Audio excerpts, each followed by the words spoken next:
여론조사를 만나보는 민심의 선택 배수진 시간에 돌아왔습니다. 안녕하십니까. 좌우우면하지 않는 배추도사 배종찬입니다. 그리고 수 좌충우돌 시사평론가 수민 김입니다. 안녕하십니까. 자, 오늘은요 무슨 얘기부터 해볼 거냐면 취임 2주년 기자회견. 네. 요 얘기부터 좀 해볼게요. 김수현 평론가한테 그럴 리는 없겠지만 용산에서 전화해서 김수현 평론가한테 네. 나 목요일 날가 진짜 중요한데 네. 이건 뭘 해야 점수 딸 수 있을까? 어떻게 해야 지지도 올릴 수 있을까라고 묻는다. 밖에서 막 웃어. 왜냐면 김수현 평론가도 전화 안 하고 알거든. 네네. 네, 그러니까 가족입니다. 뭐라고 답하시죠? 제가 전화를 받는다. 여보세요? 여보세요? 네. 누구 흉내낸 거예요 지금? 이거 모르십니까? 네. 네. 아니 전화가 잘 안 들리는 척하는 거 있잖아요. 그거요? 연결이 그거였어? 연결이 네. 상태가 불량하다. 네. 용산이라고 안 들려요. 그거 끊어. 순간적으로 그렇게 되지 않을까요? 갑자기 용산이라 그러면. 왜요? 아니면 네가 용산이면 나는 뭐다. 이런 식으로 난 부산이다. 이런 식으로 네. 네, 장난 전화로 취급하고 끊지 않을까. 네. 네, 그런 생각이 듭니다. 알겠습니다. 그러면 윤 대통령 목소리에 나온다. 그러면 너 이상민이지? 네, 시사태에는 이상민 씨 있죠. 네, 네. 그렇게 반응하지 않을까. 알겠어요. 어쨌든 물어봤어. 그럼 뭐라고 조언을 좀 해줘야죠 그래도. 좀 솔직함이 최선의 방책이다. 이 얘기를 먼저 하고 싶어요. 솔직함. 네, 원래 정치적 능력이라는 거는 솔직함만으로는 안 되는 겁니다. 네. 듣는 사람들이라든지 보는 사람들이 어떻게 이걸 인식을 하느냐라는 것까지 포장도 다 중요하잖아요, 근데. 그렇죠. 근데 이것저것 다 계산을 하다가 완전히 뒤틀리느니 좀 허심탄회한 모습이라도 보여야 된다. 최소한. 네. 속을 다 털어놔라. 다 털어놓으면 좀 흉할 수 있겠죠. 예, 사람은 이 속을 다 털어놓으면 흉한 법입니다. 누구든 간에. 예. 근데 이제 그런 걸 떠나서 뭔가 막혀 있다는 느낌은 주지 말아야 된다. 예, 자꾸 뭐 애둘러 가려고 하거나 기피하려고 한다거나 예. 이런 느낌은 절대 주지 말아야 된다. 이거는 모든 정치인에게 공식 석상에 설 때 조언을 해주고 싶어요. 배종상한테 다른 거 물어볼 거예요. 용산에서. 네. 하지 말아야 될 거. 하지 말아야 될 거. 네. 하지 말아야 될 건 저는 뭉개고 하면 안 된다. 그 얘기는 모든 이슈에 대해서 다 털고 가라는 그렇습니다. 아니 그게 틀고 가라는 것이 아니라 저는 그럴 이슈가 있고 아닐 이슈가 있겠죠. 결국 정치라는 것은 정치를 한다고 했잖아요. 윤 대통령. 그럼 정치는 완급이 중요하거든요. 선택과 집중이 중요하거든요. 지금 국민들이 제일 크게 관심을 가지고 있는 것은 최상병 특검법하고 의대 정원 갈등일 거예요. 의정 갈등. 이 부분에 대해서 윤석열 대통령이 지지율을 끌어올리는 제가 방법 전략 제시했잖아요. 비단 주머니 야들야들 비단 주머니 신파지. 정치는 신파거든요. 그러니까 신파지 신속성 파격성 예. 지속성. 예. 그러니까 윤석열 대통령이 저는 뭐 이재명 대표도 만나고 또 만난다는 얘기를 했었잖아요. 그러면 어떤 일이 있더라도 저는 기자회견에서 뭐 야권에서 특검법을 강행 처리하고 단독 처리해서 나는 이재명 대표를 계속 만나겠다. 그러니까 윤석열 대통령의 그 국정 운영의 포용력을 볼 수가 있는 거죠. 또 하나는 이제 신속성. 뭔가 좀 신속하게 처리해야 될 것은 국민들은 못 기다려줘요. 그래서 저는 좀 신속하게 고려 이 김종현 철갑기병처럼 쫙 신속하게. 그다음에 파격성은 마치 에디슨이 전구를 발명하고 머스크가 전기자동차를 활성화시켰던 것처럼 저는 파격적으로 네. 이만큼 하겠습니다. 그렇게 이야기를 하면 좋을 것 같아요. 그래서 가령 저는 뭐 그대로 받을 수는 없겠지만 최상병 특검법 관련해서도 이것만 고쳐 오시면 받겠습니다. 뭐 이렇게 지금 나오는 조건부 동의설. 그렇죠. 여건이 아니 근데 그 얘기 나오던데. 조건을 많이 달지 않는 거죠. 네. 시기 그러니까 요거 하고. 하나 뭐 정도 가져와라 하겠다. 뭐 이제 이걸 그냥 공수처가 수사 중이다라고 이제 뭉개고 지나가면 뭉갠다는 표현이 좀 어떨지 모르겠습니다만 국민들은 이게 못 기다려 주거든요. 그러니까 이제 이 관련된 당사자들은 법적인 처리를 기다리겠죠. 하지만 국민들은 여론이고 계속 매일매일 1분 1초 계속해서 시간이 흘러가기 때문에 알아야 된단 말이에요. 이런 부분들 좀 더 윤석열 대통령이 이번 기자회견이 너무 중요합니다. 이 윤석열 대통령의 운명까지도 결정할 수 있는 기자회견이 될 수 있기 때문에 저는 좀 신속할 건 신속하게 파격적인 건 눈이 동그래지도록 그다음에 마지막으로는 계속 가져가야 될 것은 지속적으로 가져가는 그 가령 털고 갈 수 있는 것도 있어요. 지금 뭐 김건희 여사와 관련돼서 명분백이라는 것은 윤석열 대통령이 검사 출신이기 때문에 뻔히 알잖아요. 뭐가 핵심인지. 네. 이건 이겁니다. 뭐 가령 이제 이걸 감정에 호소하듯이 매정하지 못해서 이거 하지 말고 박절하지 못해서 박절하지 못해서 이거 하지 말고 구체적으로 정교하게 이런 부분들을 전파 공감대가 중요하거든요. 그렇게 한다 그러면 분명히 전부 다는 아니더라도 고개를 끄덕이는 국민이 생기는 거죠. 알겠습니다. 자, 지지율 얘기 좀 해보죠. 이게 2주년 저희가 이잖아요. 지금 대통령 취임한 2년 정도, 2년 됐는데 2년 동안의 지지율 변곡점을 짚어볼 거예요. 그리고 두 분이 봤을 때 김수민 평론가부터 네. 지지율 하락의 결정적인 순간이 언제였어요? 저는 이 순간이었다고 봅니다. 언제? 바이든 날리면 바이든 날리면 바이든 날리면 바이든 날리면 이 순간이었다고 봅니다. 빨리 도는 거죠? 200으로? 요게 이제 그 네티즌들이 네. 진짜 뭐 무슨 음성인지 찾아보자. 네. 제대로 가려내보자 하면서 유튜브에 막 영상도 올리고 음성도 올리고 했었잖아요. 정말요? 네, 그때의 이 공방이 벌어졌던 것이 네. 사실 뭐 진짜로 진실은 바이든인지 날리면인지 이걸 떠나서 네. 사실 그 공방 자체가 벌어졌던 게 좀 임기 초반에 윤 대통령 지지율 이제 변곡점 특히 하락하는 그 순간에 좀 결정적인 순간이 아니었나. 네. 근데 그때 수치도 실제로 떨어져요? 그렇죠. 그때도 그게 이제 2022년이죠. 네. 2022년에 윤석열 대통령이 고무렵에도 거의 20%대로 한국 갤럽 기준으로 하락을 합니다. 네. 그게 왜 그러냐면 이 다른 거 볼 필요 없이 2022년에 임기 들어서 바로 윤석열 대통령 지지율이 50%대로 출발을 했다가 그때는 왜냐하면 지방선거 이기고 대선 승리 있죠. 지방선거도 완성을 했죠. 그런데 이제 대체적으로 윤석열 대통령은 일보다는 사람 관련된 것이 지지율에 치명적인 거예요. 방금 전에 이야기했듯이도 바이든 뭐 정책 실패나 뭐 이런 거 떠나 바이든 사람이잖아요. 그러니까 바이든 대통령 날리면이라고 했습니다. 그러니까요. 무슨 뭐 라면이든 어쨌든 간에 그렇게 되는 상황이고 바로 이제 한 8월경에 윤석열 대통령의 지지율이 꼬꾸라지는 게 이준석 당시 이 대표와의 갈등 관계. 지방선거 이후에 이게 그러면서 왜 권성동 의원의 국회의 이 줌으로 땡겨가지고 쭉 땡겨서 그 포착이 됐잖아요. 엄지척 체리 따봉. 그렇죠. 체리 따봉. 네. 근데 그런 상황들이 이제 이준석과의 갈등. 예. 그 이후에 보면 또 이재명 대표하고는 지속적인 갈등이 있었고 또 하나는 뭐냐면 김건희 여사죠. 김건희 여사와 관련돼서 이 부분도 이제 상황이 좀 불거졌을 때는 대통령 지지율이 하락했고 이태원도 마찬가지예요. 그게 이제 유가족이나 최상병은 또 사람 관련 일 아닙니까? 그러니까 대체로 다른 이슈들 좀 해외 순방이나 이런 건 특별하게 뭐 큰 이슈는 없어요. 물론 이제 야당에서 김건희 여사의 행보 가지고 자꾸 이제 빌미를 잡고 이제 공격을 한 부분도 있습니다. 뭐 물론 이제 그게 이제 지적을 당한 그런 이유가 있기도 합니다. 근데 그런 것보다는 주로 사람과의 관계예요. 그 사람을 윤석열 대통령을 보고 있으면 이건 그냥 이제 제가 그냥 관찰적인 차원에서 윤석열 대통령을 보면은 굉장히 뭔가 다 포용할 것 같잖아요. 왜냐하면 그냥 외관상으로. 왜 보스 기질이 있다 이런 평가. 그러니까요. 검찰 때도 그런 긍정 그런데 평가가 정작 있었어요. 왜 네. 사람들이 잘 접근을 못하지 그러면서 뭐 윤핵관이라든지 이런 부분들을 좀 해소하는 그게 중요할 것 같아요. 그래서 기자회견에서도 이번 윤석열 대통령이 누구든 만나겠다. 이게 굉장히 중요할 것 같아요. 누구든 와라. 하고 싶은 이야기를 다 해라. 그래도 굉장히 큰 소통이 되죠. 그러면서 일각에서는 뭐 내가 격분한다고 그러는데 그런 적 없다. 목소리가 클 뿐이다. 라든지 좀 뭔가 계속해서 의심이나 이런 부분들이 공격의 대상이 되고 있는 부분에 대해서 윤석열 대통령이 있는 그대로 이야기할 필요가 있을 것 같아요. 자, 그럼 저 김수현 평론가 반대로 이때 만약에 흐름을 탔으면 지지율을 더 치고 올라갈 수 있었을 텐데라고 네. 하는 순간이 있었습니까? 대표적으로 이제 다른 진영의 악재가 터지면 예. 반사이득을 입기가 쉽잖아요. 네. 근데 반사이득이라는 게 그냥 가만히 있는다고 있는 것도 아니고 그리고 저쪽에서 되게 못하니까 나는 저거보다 조금만 덜 못해도 입겠지라고 착각하는 경우도 있는데 그렇지도 않습니다. 그러니까 잘해야 반사이득도 있는 거거든요. 저는 대표적으로 놓쳐버린 순간이 작년 가을 정도, 여름 가을 정도였다고 봐요. 네, 그때 뭐가 있었느냐? 이재명 대표 체포동의안이 있었죠. 예, 그리고 체포동의안의 가결 부결 떠나서 여론조사 당시 흐름을 보면 가결시켜야 된다.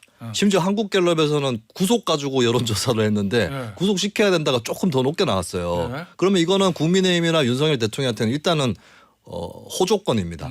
근데 이때 윤 대통령이 어떤 메시지들을 내느냐? 공산 전체주의 뭐 이런 얘기가 나와요. 여기서 이제 반사 이득을 입을 수 있는 기회를 걷어찼다.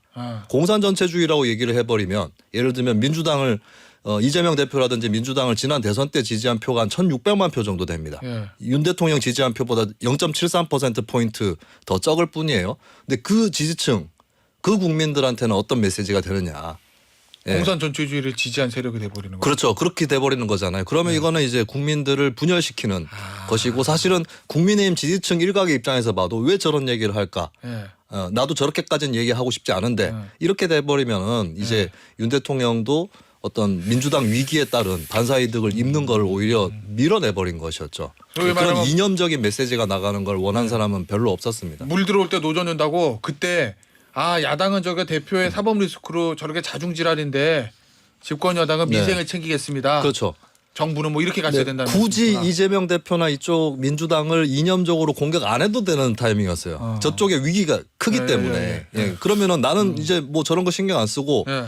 나의 길을 갑니다. 이런 메시지를 줬었어야 국민의 되는데 삶을 챙기겠습니다. 야당을 이렇게. 너무 지나치게 의식을 했다라고 그리고 하는 이제 거죠. 유독 그 국방부와 관련된 이슈들이 많이 불거졌어요. 그 부분이 윤석열 대통령의 보탬이 되기보다는 가령 뭐 한미 동맹이다, 한미일 협력까지는 나쁠 게 없습니다. 오히려 보탬이 됐어요. 그런데 이제 국방부 이슈라는 게 뭐 안보나 동맹이 아니라 가령 이런 거죠. 역사적인 홍범도 장군. 홍범도. 그러니까 지지층들도 뜬금없는 거예요. 그러다 보니까 대구 경북이나 부산 울산 경남의 지지율도 내려가는 상황이 벌어지고 그건 물론 뭐 후쿠시마 오염수나 또는 엑스포 부산 엑스포 불발 이후뿐만이 그거는 뭐 상황이 뭐 하다 보니까 안 된 것일 수 있는 것이고 그리고 뭐 일본이 주도하고 있는 상황이다 보니까 한국이 할 수 있는 역할은 뭐 국제 원자력 기구도 있고 좀 제한적일 수가 있어요. 하지만 홍범도 관련된 거는 굳이 그거는 뭐 유발할 이유가 전혀 없는 것이거든요. 그렇게 되면은 심지어는 중도층뿐만 아니라 이제 지지층 자체가 빠져나갈 수 있는데 여기서 핵심적으로 또 하나 중요한 것이 대통령이 임기 시작하자마자 시작했던 도어 스태핑은 상당히 좋았어요. 그런데 예. 이게 결과적으로 뭐냐면 정책 소통의 자리가 돼야 되는데 정치적인 어떤 정쟁화가 돼버린 것입니다. 한 3, 4개월 지나자마자 그러다 보니까 그 이후에는 윤석열 대통령이 그러니까 소통을 잘 안 하게 되는 상황이 벌어졌죠. 그러니까 저는 오히려 기자들한테도 정치적인 이유는 또 우리 자리를 만들어서 합시다 하지만 지금 중요한 건 우리에겐 정책 소통이다. 정책을 이야기하는 것이 오히려 더 밀고 나갔더라면 어땠을까. 근데 지금 중요한 것은 윤석열 대통령이 임기 내내 지금 여소야 될 국면입니다. 총선 결과로. 그렇죠. 지금 임기 2주년 점에서 한국갤럽이 역대 대통령의 이 긍정 지지율 제가 좀 말씀드려볼게요. 그거 궁금했어요. 역대 대통령과 그렇죠. 윤석열 대통령 2년차 호칭 없이 말씀드립니다. 최근에 대통령 지지율이 한국갤럽 같은 경우에는 한 20%대로 나옵니다. 이거는 이제 쭉 전체를 말씀드리니까 굳이 개요를 말씀 안 드려도 될 것 같아요. 김영삼 37, 김대중 49, 노무현 33, 이명박 44, 박근혜 33, 문재인 47이거든요. 그러니까 이제 문재인 전 대통령의 경우에는 적폐청산이라고 하는 국정농단의 이 기저효과 때문에 굉장히 높았던 것인데 예.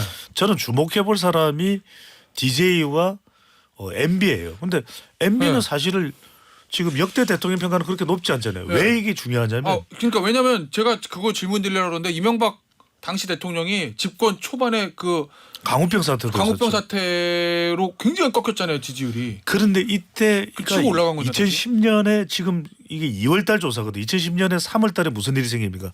천안함 사태. 그리고 2010년 6월 지방선거가 무상급식이에요. 예. 그런데 이 점에서 지지율을 올리기 위해서 특단의 대책을 만들어냅니다. 친서민 중도실형이에요. 이때 등장합니다.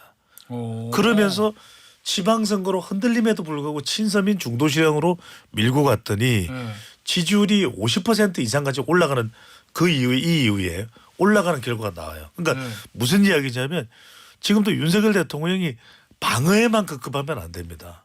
그러면은 3년은 긴 시간이거든요. 그래서 기자회견이 중요한 게 어느 정도 구상 정도는 밝혀줘요. 물론 3년 어떻게 하겠다는 걸 밝히기는 한다 그래요. 예. 그걸 이제 집무실에서 하고 브리핑 룸으로 온다고 하는데 저는 이때 좀 상당히 이 윤석열 정부의 철학이 담겨 있는 그런 계획이 좀 나와야 될 것 같아요. 알겠습니다. 이게 이제 네. 지지율이 중간 지지율이 높은 대통령들이 정권 교체를 한 대통령들이 높아요.